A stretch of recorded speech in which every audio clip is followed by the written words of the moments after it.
গণঅভ্যুত্থানকে বাস্তবে বিপ্লবে রূপ দিতে চেয়েছিলেন শরীফ ওসমান বিন হাদি। বৈষম্যহীন বাংলাদেশ গড়ার স্বপ্ন দেখতেন। ফ্যাসিবাদ মুক্ত নতুন বাংলাদেশে জনগণের অধিকার প্রতিষ্ঠা ও ন্যায় বিচার নিশ্চিতের কথা বলতেন। গণতন্ত্রকে প্রাতিষ্ঠানিক রূপ দিতে আইনসভার সদস্য হতে চেয়েছিলেন তিনি। হাসি মুখে ভোটারদের দাঁড়ে দাঁড়ে ঘুরেছেন দিন রাত। তফসিল ঘোষণার পর সংসদ সদস্য প্রার্থী হাদিকে গুলি করে দুর্বৃত্তরা। এক সপ্তাহ পর শহীদ হন শরীফ ওসমান বিন হাদি। হাদির গল্প নিয়ে আলোচনা করতে চাই আজকের ভোটের ট্রেনের সঙ্গে আছি আমি হাসিব বিল্লাহ। দর্শক, এক নজরে ওসমান হাদির জীবন বৃত্তান্ত দেখে নিতে চাই। ওসমান হাদির মূলত জন্ম, তার নাম পুরো নাম শরীফ ওসমান বিন হাদি। তার জন্ম 1993 সালে। জন্মস্থান ঝালকাঠি জেলা। শিক্ষা রাষ্ট্রবিজ্ঞান বিভাগ, ঢাকা বিশ্ববিদ্যালয়। এবং তিনি পেশায় শিক্ষক, লেখক ও রাজনীতিবিদ। তিনি বেশ কিছু বই লিখেছেন। তার একটা কবিতার বই বেশ জনপ্রিয়। এছাড়া তার পরিবার রয়েছে, স্ত্রী এবং এক পুত্র সন্তান রয়েছে, খুব ছোট পুত্র সন্তান। এবং রাজনৈতিক পরিচিতি মূলত তিনি ইনকিলাব মঞ্চের মুখপাত্র। এর আগে যদিও নাগরিক কমিটির তিনি একজন নেতা ছিলেন, কিন্তু যখন নাগরিক পার্টিতে তিনি আর কিন্তু যোগ দেননি। এছাড়া আমরা দেখেছি যে নির্বাচনী তিনি ঢাকা ৮ আসন থেকে স্বতন্ত্র প্রার্থী হিসাবে দীর্ঘদিন ধরে তিনি প্রচারণা চালাচ্ছিলেন। এবং তিনি তফসিল ঘোষণার পর 12 ডিসেম্বর পুরন পল্টনে কিন্তু গুলিবিদ্ধ হন এবং 18 ডিসেম্বর সিঙ্গাপুরে জেনারেল হাসপাতালে তিনি শহীদ হন।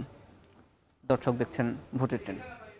দর্শক, ভোটের ট্রেনে আমরা আলাপ আলোচনা করতে চাই। মূলত আমাদের শহীদ ওসমান বিন হাদিকে সিঙ্গাপুর থেকেই নেওয়া হয়েছে হৃদরোগ ইনস্টিটিউটে, এবং সেখানে হৃদরোগ ইনস্টিটিউটে আছেন আমাদের সহকর্মী গালিব নেরিয়াজ। গালিব নেরিয়াজ, আপনার কাছে একটু জানতে চাই সেখানকার পরিস্থিতি কি দেখছেন, এবং সেখানকার যারা হাদিকে যারা চেনেন জানেন তার শুভাকাঙ্ক্ষীরা কি বলছেন?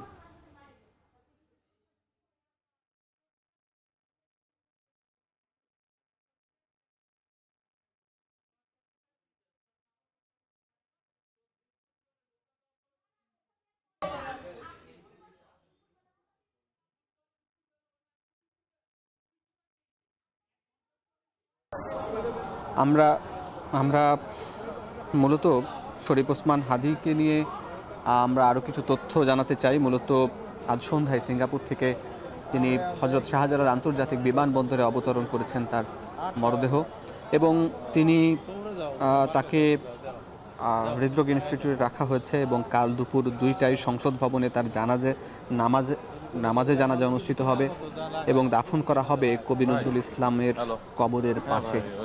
মূলত বিদ্রোহী কবি কাজী নজরুল ইসলাম, যিনি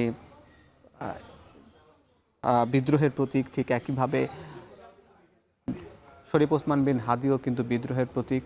এবং একসঙ্গে তিনিও এই শোষিত নিপীড়িত মানুষের যেমন কথা বলতেন আমাদের কবি নজরুল, ঠিক একইভাবে এই কবি, এই লেখক, এই বিপ্লবী হাদিও কিন্তু নিপীড়িত মানুষের অধিকার আদায়ের জন্য তিনি কথা বলতেন।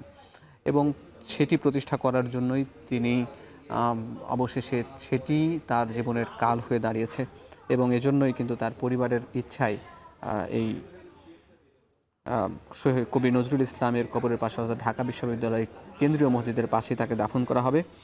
এবং হাদির বিষয়ে যদি বলতে চাই, এখানে হাদির বেশ কিছু হাদির ঘটনার পরেই কিন্তু সারা দেশের মানুষ একেবারে উত্তাল হয়ে গেছে, বিদ্রোহে ফেটে পড়েছে। কারণ হাদিকে তারা পছন্দ করতেন হাদির কথার কারণে। হাদিস যে বাংলাদেশ পন্থার রাজনীতি করেছেন, হাদিস যে বিভিন্ন রাজনৈতিক দলের যেসব নেতারা তাদের সমালোচনা করেছেন, বিশেষ করে অভ্যুত্থানের পর বিএনপি, জামাত কিংবা এনসিপিরও বিরোধিতা করেছেন, কাদের সমালোচনা করেছেন, সেই হাদি কিন্তু বাংলাদেশের মানুষের কথা বলেছেন। সেই হাদির গল্প শুনতে চাই আমাদের সহকর্মী গালিব নেরিয়াজের কাছে। গালিব, সেখানকার পরিস্থিতি আপনি কি দেখছেন? আপনি দেখা যাচ্ছে বেশ কিছু মানুষজন ইতিমধ্যে রয়েছে আপনার আশেপাশে, তারা কি বলছেন হাদিকে নিয়ে?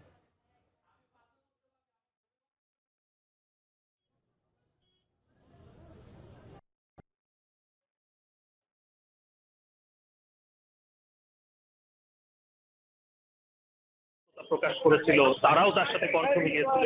সেই মানুষগুলো এখানে জড়ো হয়েছেন এবং তারা স্লোগান দিচ্ছেন। কারো চোখ ভারী হয়ে আছে, কারোর গলা ভারী হয়ে আছে। সেই পরিবেশটাই এই জাতীয় বিদ্রোহ ইনস্টিটিউটের সামনে তৈরি হয়েছে। আর আমরা কিছুক্ষণ আগে দেখতে পেয়েছিলাম যে এখানে এনসিপি নেতা সদস্য সচিব তিনিও এখানে এসেছিলেন এই ওসমান হাদিকে দেখতে। তার মরদেহ এই জাতীয় হৃদরোগ ইনস্টিটিউটে হিমঘরে রাখা হয়েছে। আপনি জানেন যে আজকে সিঙ্গাপুর থেকে দুপুরবেলা এই হাদির মরদেহ বহনকারী বিমানটি রওনা হয় এবং সন্ধ্যায় সেটি ঢাকায় হযরত শাহজালাল আন্তর্জাতিক বিমানবন্দরে অবতরণের পরে বলা হচ্ছিল এর আগে থেকে যে তাকে নিয়ে যাওয়া হবে ঢাকা বিশ্ববিদ্যালয়ের কেন্দ্রীয় মসজিদে। সেখানে যারা তার শুভানুধ্যায়ী আছে, যারা হাদিকে ভালোবাসেন, যারা হাদিকে বলা হচ্ছিল এর আগে থেকে যে তাকে নিয়ে যাওয়া হবে ঢাকা বিশ্ববিদ্যালয়ের কেন্দ্রীয় মসজিদে, সিদ্ধান্ত পরিবর্তন করে এবং পরবর্তীতে ইনকিলাব মঞ্চেও আমরা দেখতে পেয়েছি তাদের যে ফেসবুক পেজ সেখানে বলে দেওয়া হয় যে আজকে আর হাদিকে কেউ দেখতে পাবেন না। সিদ্ধান্ত পরিবর্তন করে এবং পরবর্তীতে ইনকিলাব মঞ্চেও আমরা দেখতে পেয়েছি তাদের যে ফেসবুক পেজ সেখানে বলে দেওয়া হয় যে আজকে আর হাদিকে কেউ দেখতে পাবেন না, সুযোগ পাচ্ছে না। মানে সাধারণ যারা মানুষ রয়েছেন, যারা হাদিকে ভালোবাসেন, হাদিকে অন্তর থেকে হাদির প্রতি শ্রদ্ধা সম্মান যাদের রয়েছে, তারা আসলে আজকে আর হাদিকে দেখতে পাচ্ছেন না। এবং আমরা দেখতে পেয়েছি যে খুব সংক্ষিপ্ত সময়ের মধ্যে বিমানবন্দর থেকে তাকে ভিন্ন রুট পরিবর্তন করে এই জাতীয় হৃদরোগ ইনস্টিটিউটের হিমঘরে নিয়ে আসা হয়েছে। এবং এখানেও একটি কঠোর নিরাপত্তা ব্যবস্থা আমরা দেখতে পেয়েছি। এখানে পুলিশ রয়েছে, বিজিবি রয়েছে, বিভিন্ন আইন শৃঙ্খলা বাহিনীর সদস্য এখানে মোতায়েন করা হয়েছে শুধুমাত্র এখানকার নিরাপত্তা ব্যবস্থা জোরদার করার জন্য। এমনকি এই জাতীয় হৃদরোগ ইনস্টিটিউটের ভেতরে কোনো সংবাদ মাধ্যমকেও প্রবেশ করতে দেওয়া হচ্ছে না।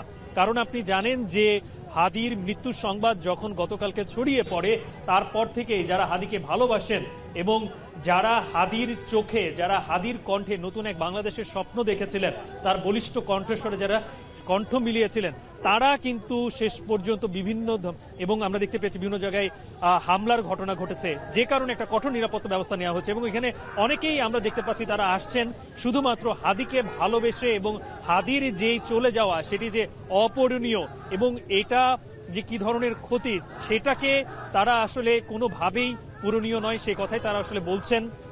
তো হাসিব, আমি হ্যাঁ, গালিব রিয়াজ, আপনাকে ধন্যবাদ। নিশ্চয়ই হাদির এই যে হাদির চলে যাওয়া এটি অপূরণীয় ক্ষতি, তার সমর্থকরা সেটাই বলছিলেন, আমরা শুনছিলাম। দর্শক বলছেন ভোটের ট্রেন। আমাদের চিন্তা থেকে চেষ্টা পর্যন্ত সব আপনার জন্য। বাংলা লিংক।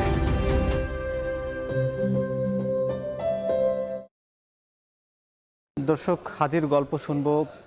আজকে আলোচনার জন্য তোপখানা রোড থেকে সরাসরি যুক্ত হয়েছেন নাগরিক ঐক্যের সভাপতি মাহমুদুর রহমান মান্না। মান্না ভাই, আপনাকে স্বাগত জানাচ্ছি আজকের এই আয়োজনে।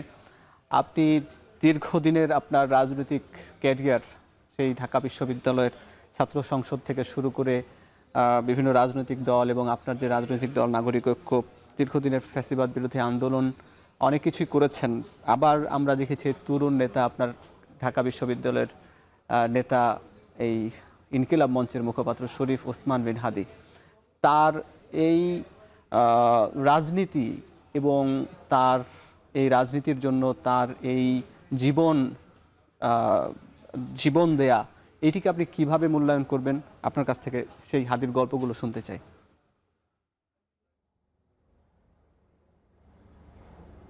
আপনি যেরকম করে হাদির গল্প বলছেন, এইরকম করে তার গল্প বলবার মতো আমি খুব কিছু জানি না। আমি হাদিকে আসলে দীর্ঘদিন ধরে চিনিও না।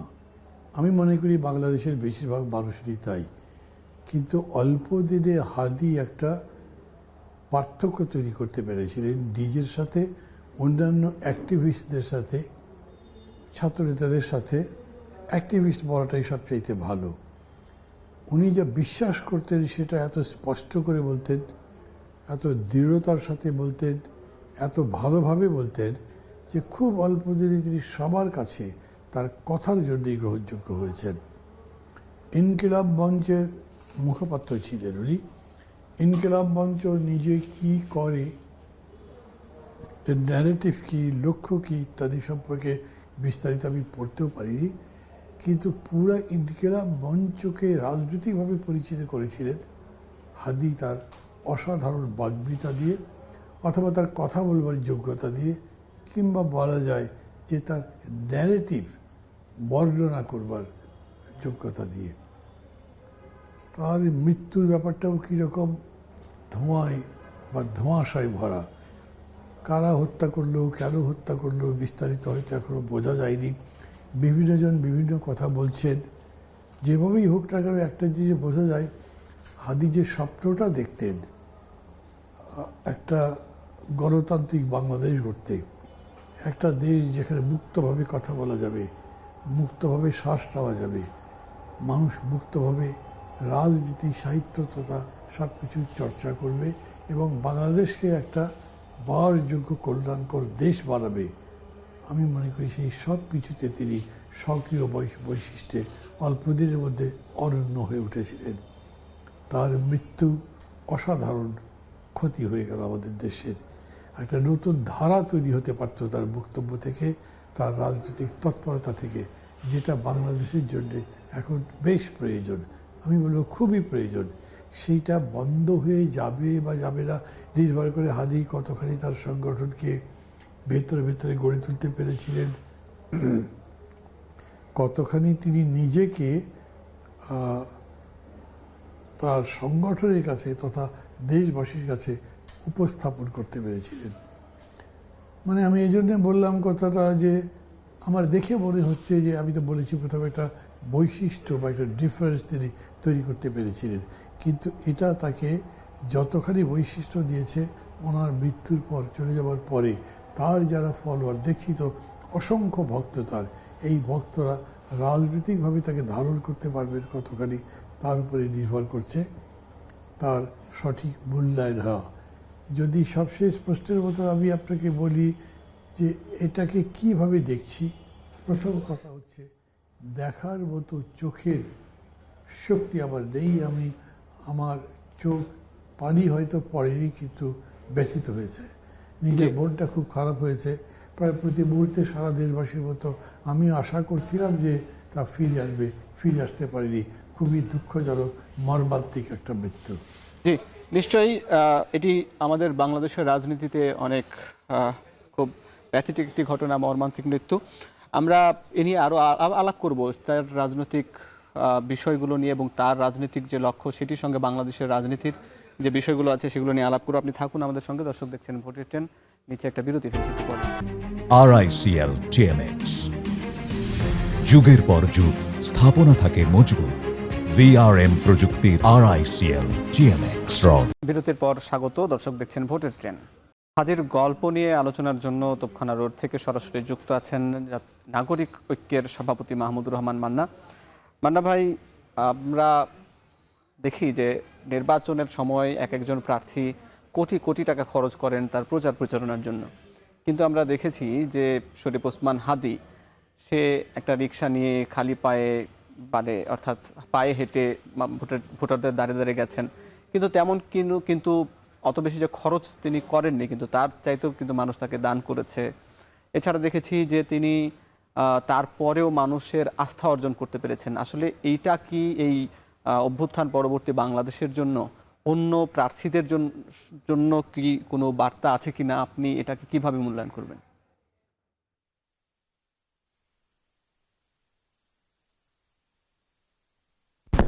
তার একটা কেস স্টাডি হতে পারে, এটা তো জেনারেল ফিচার নয়। এখনো কোনো সন্দেহ নেই যে 24-এর এই অভ্যুত্থানের পরে মানুষের মননে, রাজনৈতিক চিন্তা ভাবনায়, অনুবর্তনে অনেক পরিবর্তন হয়েছে। মানুষ একটা গুণগত রূপান্তরের দিকে যেতে চায়, আকাঙ্ক্ষা করে, এবং সেটা যারা দিতে পারে না তাদের প্রতি তাদের একটা বিরাগ আছে।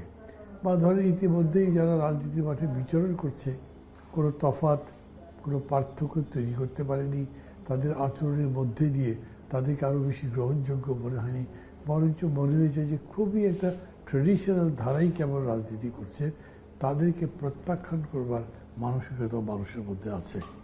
কিন্তু দুঃখজনক হলো সত্যি যে ঠিক বিপরীত যে গুণগত ইমেজ বা রিয়েলিটি তৈরি হওয়ার কথা ছিল, এটা কিন্তু হয়নি। আপনারা যেরকম করে বলছেন এই সম্পর্কে আমি খুব নিশ্চিত নই। আমি শুনেছি, কিছু কিছু লেখা পড়েছি, বেশি করে সোশ্যাল মিডিয়াতে, এটা যতখানি হয়েছে ততখানি খুবই একটা ইতিবাচক দিক, কিন্তু এইটা কোনো জেনারেল ট্রেন্ড নয়। এটার ভিত্তিতে এরকম কথা বলা যাবে না যদি নির্বাচনটা হতোই, উনি যদি জীবিত থাকতেন তাহলে উনি ঠিকই নির্বাচনে জিতে যেতে পারতেন। এটা আমাদের দেখবার অপেক্ষায় ছিল।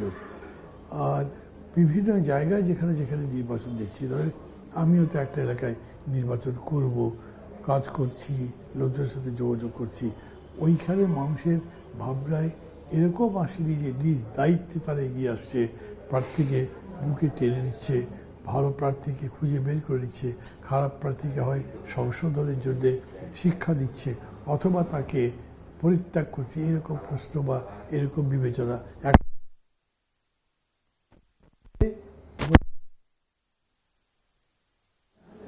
যেরকম করে জানতে পেরেছি তাতে একটা ডিফারেন্ট থেকে আলাদা। মানে একটা নির্বাচন ঢাকা শহরে খালি পায়ে রিক্সায় চড়ে ভ্যানে চড়ে করতে পারে তো ভাবাই যায় না, কিন্তু এইরকম একটা ট্রেন এখানে তৈরি করবার চেষ্টা উনি করেছিলেন এবং তাতে যাই হোক যা পেয়েছেন তার সাফল্যের কথাই আমি শুনেছি। খারাপ কথা, ব্যর্থতার কথা, ডিসকন্টিনিউটির কথা শুনিনি।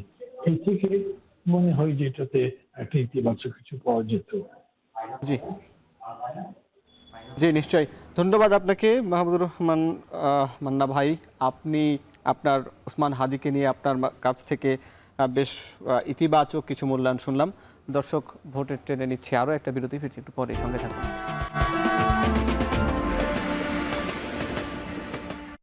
দর্শক, ভোটের ট্রেনের বিরতির পর ফিরে এলাম, দেখছেন ভোটের ট্রেন। দর্শক, আলোচনা করছি আজকের ভোটের ট্রেনে হাদির গল্প নিয়ে। আর এই গল্প নিয়ে আজকে সারাদিন কাজ করেছেন, হাদির নিউজ সংগ্রহ করেছেন আমাদের সহকর্মী জাওয়াদ মাহমুদ। তিনি এই মুহূর্তে রয়েছেন শাহবাগে। শাহবাগে জাওয়াদ মাহমুদ, আপনার আশপাশেও অনেক নেতাকর্মীদের দেখা যাচ্ছে, হাদিকে নিয়ে তাদের স্মৃতিচারণ, তারা কি বলছেন আপনার মাধ্যমে জানতে চাই।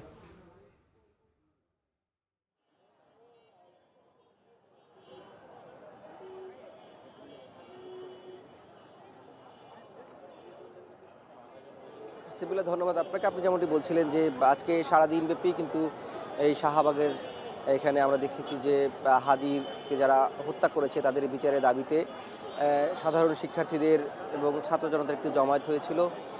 যদিও কিছুক্ষণ আগে এটি আনুষ্ঠানিকভাবে ঘোষণার মধ্যে দিয়ে এখানে যে জমায়েত সেটি শেষ হয়েছে এবং আগামীকালকে যেহেতু মানিক মিয়া এভিনিউতে সংসদ ভবনের দক্ষিণ প্লাজায় তার জানাজার কথা রয়েছে, সেখানে হাদির পরিবারের সাথে কথা বলে পরবর্তী কর্মসূচি কি হবে সেটি আসলে ঘোষণা করা হবে। যারা এখানের আয়োজক ছিলেন আজকে তারা সেটি জানিয়েছেন। এবং আপনি যেটি বলছিলেন, এখনও কিন্তু যদিও আনুষ্ঠানিক শেষ হয়েছে, আমরা এখনও আমার ঠিক পেছনে দেখা যাচ্ছে বা আমরা দেখছি যে এখনও ছাত্র জনতার একটি বড় অংশ এখনও রয়ে গেছে, তারা এখনও স্লোগান দিচ্ছেন বা বিভিন্ন দাবিতে কথা বলছেন। আমরা আমাদের সাথে আপ বাংলাদেশের সদস্য সচিব আরিফিন মোহাম্মদ রয়েছেন, তার সাথে একটু কথা বলবো। তিনি দীর্ঘদিনের হাদির পরিচিত একটি বিষয় এবং তিনিও এই ঢাকা বিশ্ববিদ্যালয় ক্যাম্পাসে রাজনীতি করেছেন। এছাড়াও এই সামগ্রিক সময় যে গণ অভ্যুত্থানের সময় তিনি সংগঠকের ভূমিকা পালন করেছেন। গণ অভ্যুত্থান পরবর্তী সময়েও তিনি রাজনীতি সক্রিয় ছিলেন। আপনার কাছে একটু আরিফিন ভাই জানতে চাই, হাদিকে তো খুব কাছ থেকে আপনার দেখার সুযোগ হয়েছে।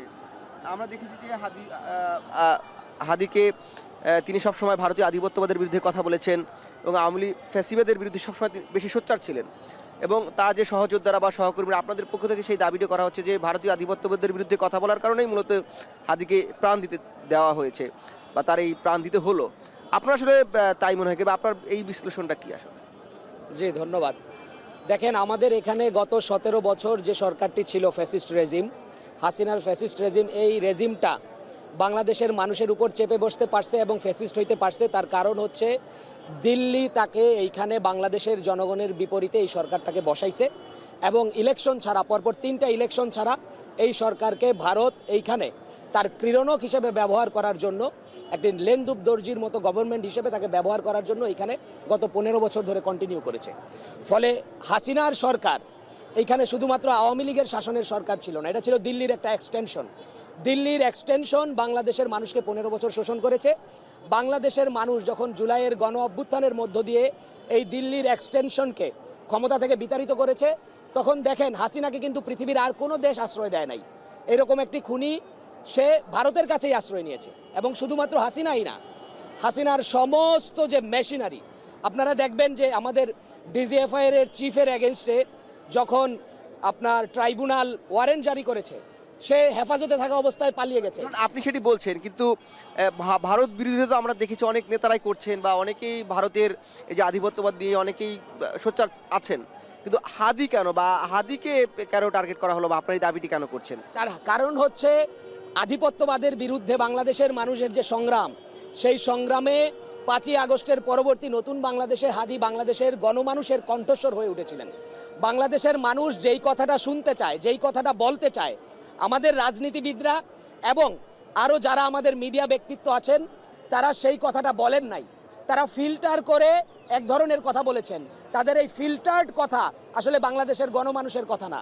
হাদি গণমানুষের ভাষায় গণমানুষের আকাঙ্ক্ষার কথা গত 1 বছর ধরে নিরবচ্ছিন্নভাবে বলেছেন, যার কারণে গণমানুষ তার যে আধিপত্যবাদ বিরোধী সংগ্রাম, এই সংগ্রামকে কানেক্ট করতে পেরেছে।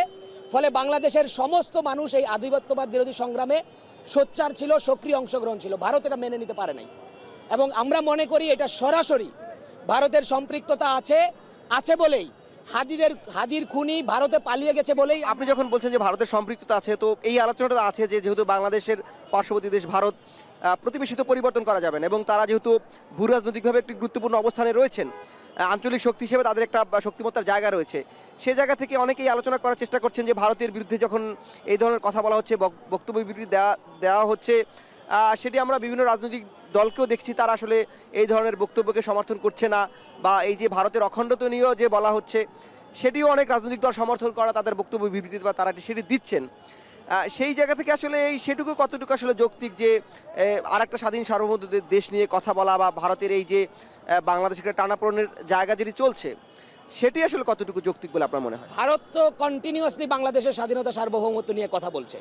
আপনি দেখেন বাংলাদেশের ইলেকশনের আগে ভারতের পররাষ্ট্র সচিব মন্ত্রী সুজাতা এসে বাংলাদেশের নির্বাচনে কে যাবে না, কে কত সিট পাবে এটা ঠিক করে দিয়েছে। গত 15 বছর ধরে ভারত যখন বাংলাদেশে অব্যাহতভাবে আমাদের বিরুদ্ধে, আমাদের দেশের বিরুদ্ধে দেশের স্বাধীনতা সার্বভৌমত্বকে ক্ষুণ্ণ করেছে, তখন ভারতের এটা মনে রাখা উচিত ছিল, যখন এই হাসিনার সরকারকে দেশের মানুষ পতন ঘটাবে, তখন অবশ্যই এই 15 বছরের প্রতিশোধ বাংলাদেশের মানুষ নিবে।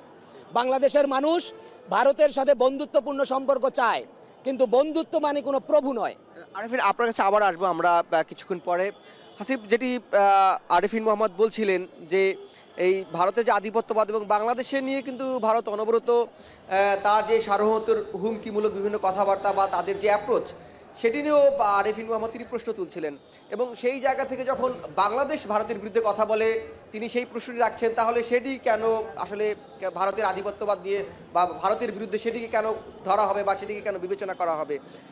হাসিব, এখন পর্যন্ত আরিফিন মোহাম্মদ এটি বলছে, আমরা এবং পরবর্তীতে তার কাছে আবার যাবো আর জানার চেষ্টা করবো যে হাদি আসলে এই যে রাজনীতি করছিলেন, বা হাদির এই রাজনীতির কনসিকুয়েন্স বা ইম্প্যাক্ট আসলে জাতীয় রাজনীতি কি হতে পারে, সেটি নিয়ে আসলে আবার আরিফিন মোহাম্মদের কাছে জানার চেষ্টা করব। হাসিব, অনেক ধন্যবাদ জাওয়াদ মাহমুদ। নিশ্চয়ই আমরা আপনার সঙ্গে আরও যুক্ত হব। দর্শক, ভোটে ট্রেনে নিচ্ছে একটা বিরতি, ফিরছে একটু পরে।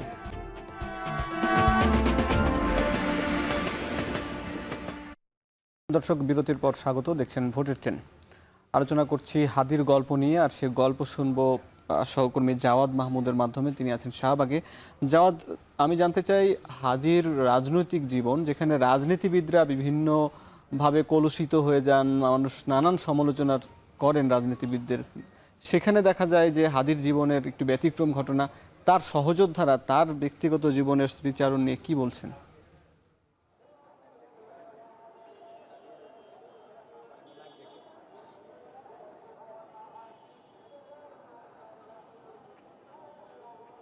আসিফ, ধন্যবাদ।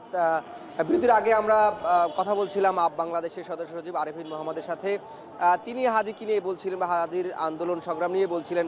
তার কাছে একটু আবার চলে যাব, আরিফিন মোহাম্মদের কাছে আবার একটু জানতে চাইবো যে আপনি তো রাজনীতি করছেন এবং হাদিও রাজনীতি করতো, রাজনৈতিক সম্পর্ক আসলে আপনাদের দুজনের মধ্যে কেমন ছিল বা আপনাদের মধ্যে কেমন ছিল, যদি স্মৃতিচারণ করতেন অথবা বলতেন?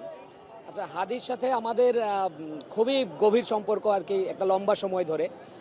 হাদি যখন ইনকেলাব মঞ্চ করে, আমরা তখন ইনকেলাব মঞ্চের সাথে অফিসিয়ালি যুক্ত না হলেও এই মঞ্চটার সাথে আমরা একসাথে কাজ করেছি। তারপরে জাতীয় নাগরিক কমিটিতে ওসমান হাদি এবং আমরা একসাথে নাগরিক কমিটিতে যুক্ত হয়েছিলাম। জাতীয় নাগরিক কমিটি থেকে ওসমান হাদি এবং আমরা যখন এনসিপি গঠন হয় তখন হাদি এবং আমরা এনসিপিতে যোগ দেই নাই। হাদি ইনকিলাব মঞ্চকে কন্টিনিউ করেছে, আমরা আপ বাংলাদেশ গঠন করেছি আর কি। ফলে জুলাই গণ অভ্যুত্থানের পর থেকেই 5ই আগস্টের পর থেকেই আসলে হাদির সাথে ইনকিলাব মঞ্চের সাথে আমাদের খুবই ওতপ্রোতভাবে আমরা সম্পৃক্ত ছিলাম এবং বলা যায় গত 1 বছরে হাদির নানান কর্মসূচির সাথে দেখা গেছে যে হাদি আমাদের সাথে পরামর্শ করতো, আমরাও বিভিন্ন পয়েন্ট বলতাম, হাদির সাথে অনেক বিষয় নিয়ে আমাদের আলাপ হতো। হাদির মানে এই যে বলছেন নানান বিষয় নিয়ে আলাপ হতো, হাদির আসলে রাজনৈতিক স্বপ্ন কি ছিল? মানে তার তো নানামুখী স্বপ্ন আমরা দেখেছি, সাংস্কৃতিক বিপ্লব সে ঘটাতে চেয়েছে বা করতে চেয়েছে। রাজনৈতিক স্বপ্ন আসলে হাদির কি ছিল, আপনাদের কি মনে হয়? হাদি বাংলাদেশের রাজনৈতিক সংস্কৃতির পরিবর্তন করতে চেয়েছিল এবং হাদিকে সবাই বলেছে যে হাদি যেটা করতেছে এটা হচ্ছে এক ধরনের পাগলামি। হাদির কাছে কোনো টাকা নাই, হাদির কাছে কোনো জনশক্তি নাই, কিন্তু কোনো কিছু ছাড়াই হাদি ঢাকা 8-এর মতো একটা হেভিওয়েট আসনের ভিতর ভোটে নেমে গেছে এবং হাদি যখন নেমে গেছে সবাই বলছিল যে না হাদি পারবে না, কিন্তু দেখা গেছে যে রিক্সাওয়ালা, চা বানায় এমন লোক, মানুষ তার যা টাকা ইনকাম আছে সেখান থেকে সে হাদিকে টাকা দিচ্ছে যে হাদি নির্বাচন করুক। আমরা যেই সংস্কৃতির পরিবর্তন চেয়েছিলাম যে যাদের কাছে কালো টাকা আছে, পেশি শক্তি আছে, তারাই ভোটের রাজনীতিতে জিতে এসে এমপি হবে, হাদি এটাকে চ্যালেঞ্জ করেছিল এবং নিজে দেখিয়ে দিয়েছিল যে গণমানুষের টাকা নিয়ে, গণমানুষের সমর্থন নিয়ে ভোটের মাঠে দাঁড়িয়ে থাকলে মানুষের ভালোবাসা পাওয়া যায়। সারা বাংলাদেশের মানুষ হাদিকে যে ভালোবাসা দিয়েছে এটা তো একটা অবিশ্বাস্য ঘটনা যে মাত্র 1 বছর ধরে হাদিকে বাংলাদেশের মানুষ চিনে এবং সেই হাদির জন্য বাংলাদেশের মানুষ, সারা দেশের মানুষ রাস্তায় নেমে এসেছে। সুতরাং হাদি বাংলাদেশের রাজনীতিতে একটা পরিবর্তনের সূচনা করেছে। সেই পুরো পরিবর্তনের সূচনাটা হচ্ছে শুধুমাত্র কালো টাকা এবং মাসল পাওয়ার থাকলেই আপনি ভোটের রাজনীতিতে হেভিওয়েট না, বরঞ্চ মানুষের ভালোবাসা যদি আপনার কাছে থাকে আপনি অনেক হেভিওয়েটের প্রার্থীর চেয়ে বেশি হেভিওয়েট। হাদি এটা দেখিয়ে দিয়েছে। ধন্যবাদ আরেফিন মোহাম্মদ। তিনি বলছিলেন আসলে হাদি রাজনীতির গুণগত পরিবর্তন করতে চেয়েছে এবং একজন সাধারণ মানুষ কিভাবে ক্ষমতার রাজনীতিকে চ্যালেঞ্জ করতে পারে সেটি বলছিলেন এবং আরেফিন মোহাম্মদের সাথে যে রাজনৈতিক স্মৃতি সেটিও তিনি চারণ করছিলেন। এই ছিল হাদি নিয়ে আসলে তার রাজনৈতিক সহযোদ্ধাদের, সহকর্মীদের স্মৃতিতে হাদি। হাসিবুল্লাহ। হ্যাঁ, ধন্যবাদ জাওয়াদ মাহমুদ আপনাকে। দর্শক, আমরা তখন দেখছিলাম যে হাদির যারা শুভাকাঙ্ক্ষী তাদের কাছ থেকে যে হাদি এই রাজনৈতিক গুণগত পরিবর্তন আনতে চেয়েছিলেন, যে বাংলাদেশের রাজনীতিতে পেশি শক্তির ব্যবহার হয়, কালো টাকার ছড়াছড়ি হয়, সেই সংস্কৃতির পরিবর্তন যেটি মূলত জুলাইয়ের আকাঙ্ক্ষা ছিল, সেই আকাঙ্ক্ষা বাস্তবায়নের উদ্দেশ্যে যিনি কাজ করতে গিয়েই মূলত শহীদ হয়েছেন সেই হাদির জন্য সেই হাদি যে বাংলাদেশ করতে চেয়েছিলেন সেই বাংলাদেশ গড়ার প্রত্যাশা সবারই থাকবে। সেই প্রত্যাশায় আজকের মতো বিদায় নিচ্ছি বুলেটিন থেকে। দেখা হবে আগামী পর্বে।